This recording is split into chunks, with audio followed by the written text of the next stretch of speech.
हम आए हैं कोंडाने केव्स, जो एक बहुत पुरानी आर्कियोलॉजिकल साइट है। बहुत एक्साइटेड हूँ यहाँ पर जाने के लिए। हमने लैला को कर दिया है पार्क और हमको जाना है इस रास्ते से आगे।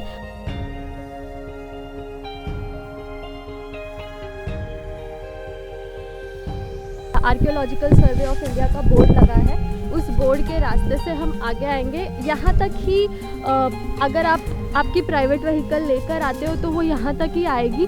इसके आगे आपको ट्रैक करके ही जाना पड़ेगा। बेस पॉइंट से आधा घंटा हमें चलकर अंदर जाना है जंगल में। और हमारे साथ आ रहे हैं प्रियंका और दुर्गा, जो मुझे आज रास्ता दिखाएंगे। मतलब ये लोग गांव में रहते हैं तो ये लोग आ गए, लेकिन अगर आप किसी को साथ नहीं लेकर आना चाहते और बिल्कुल अकेले आने चाहते तो जो रास्ता है वहाँ पर बहुत क्लियरली साइंस और इंडिकेटर्स दिए गए हैं। बिल्कुल घने जंगलों के बीच से जाता हुआ ये रास्ता इतना डिफ़िकल्ट नहीं है, पर अगर आपको जंगल से डर लगता है तो शायद आपके लिए डिफ़िकल्ट हो सकता है।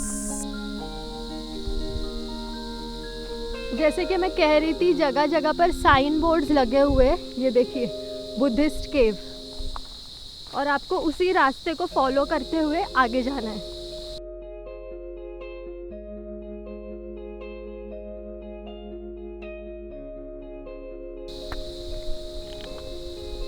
एक चीज़ देखिए दोस्तों, यहाँ पर बारिश में आना कितना मज़ेदार होगा, क्योंकि ये रास्ता जो जा रहा है उस तरफ, ये एक वाटरफॉल से होते हुए गुजर रहा है। यहाँ पर अभी वो पूरा वाटरफॉल तो सूख गया है और बारिश में बहुत ही ज़्यादा मज़ा आएगा यहाँ से जाने में। उतरते हैं नीचे और जाते हैं उस तरफ जहाँ हमारा रास्ता है, जहाँ हमें जाना है।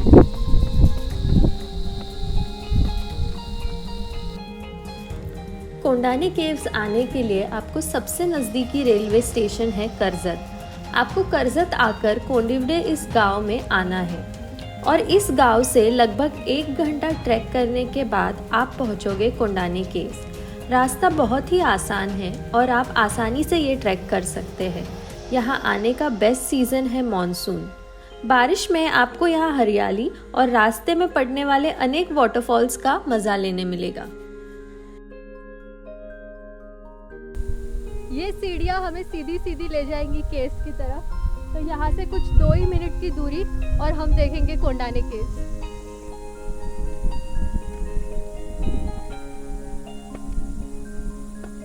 अब ऊपर आएंगे इस रास्ते से। आपको सबसे पहला ये जो मेरे पीछे दिख रहा है, ये डोम शेप का आर्किटेक्चर दिखेगा और इसके साइड में कॉलम्स और पिलर्स दिखेंगे और काफ़ी सारे स्टोन में किए हुए इंस्क्रिप्शंस दिखेंगे।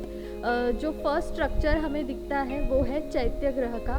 ये काफ़ी मैग्निफिसेंट और बड़ा स्ट्रक्चर है यहाँ पर और बहुत एविडेंटली स्टैंड आउट होता है। कोंडाना केव्स का ये जो स्ट्रक्चर है, ये करीब 2000 साल पुराना स्ट्रक्चर है। कि इसको रॉक कट आर्किटेक्चर बोलते हैं। रॉक कट आर्किटेक्चर इसलिए बोलते हैं क्योंकि ये पूरा का पूरा केव जो है ये एक रॉक में से कार्व आउट किया गया है। जैसे रॉक को हम चिजल करते हैं, उससे ये पूरा स्ट्रक्चर क्रिएट होता है। इसके लिए इसको रॉक कट आर्किटेक्चर कहा जाता है। बौद्ध धर्म में बुद्ध की मूर्ति के निर्माण का विधान न होने से बुद्ध के प्रतीक के रूप में स्तूप पूजे जाते हैं। पूजार्थक स्तूप को चैत्य कहा जाता है। चैत्य विहार से भिन्न होता है। विहार में स्तूप नहीं होते।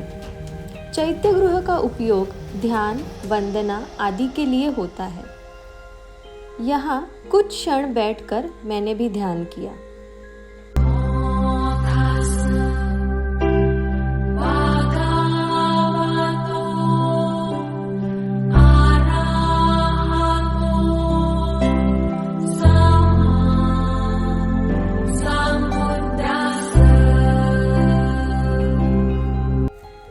सह्याद्री घाट में स्थित सबसे पुरातन गुफाओं में से एक है कोंडाने केव्स।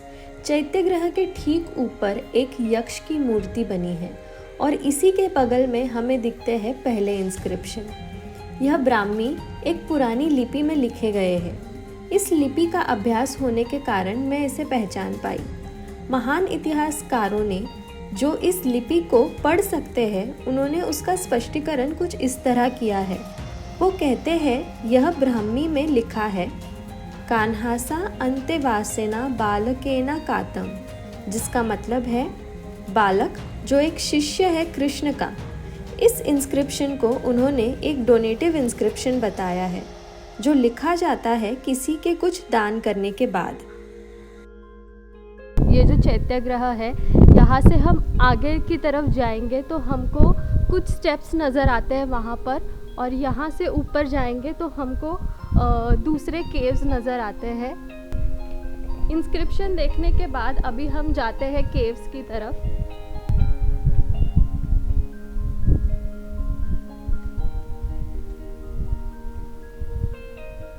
निर्माण शैली के दृष्टि से विहार चैत्यगृह से भिन्न होते हैं।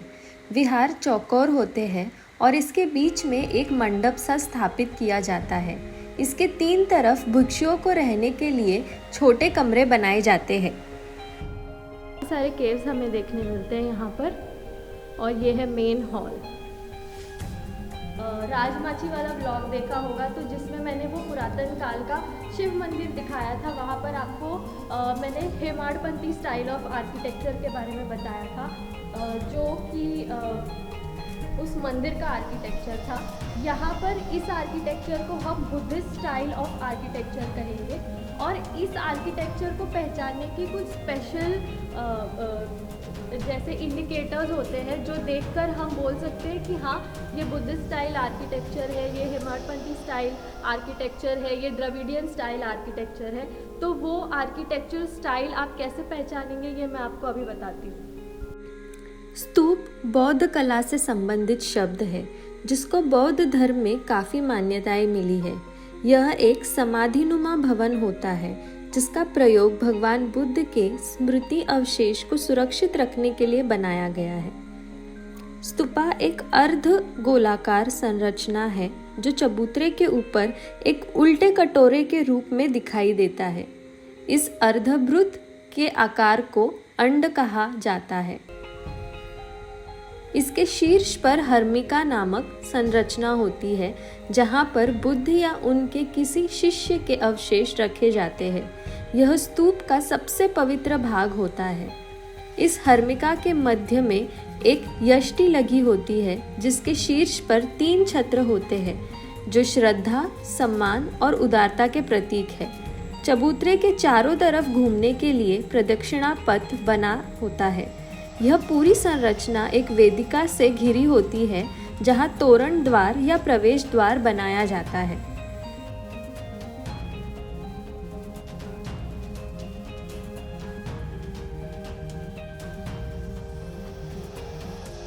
है, और अगर आप इसको ध्यान से देखेंगे तो आपको पता चलेगा कैसे ज्योमेट्रिक पैटर्न्स में इसको चिजल करके ये पिलर्स रखे गए थे।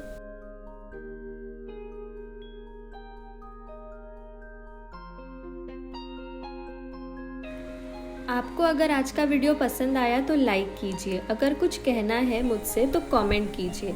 अगर आपने अभी तक मेरे चैनल को सब्सक्राइब नहीं किया है तो देर किस बात की, जल्दी से कर दीजिए। यहाँ आने का बेस्ट सीज़न है मॉनसून। आगे के पिक्स देखिए, कुछ इस तरह दिखती है ये जगह बारिश में।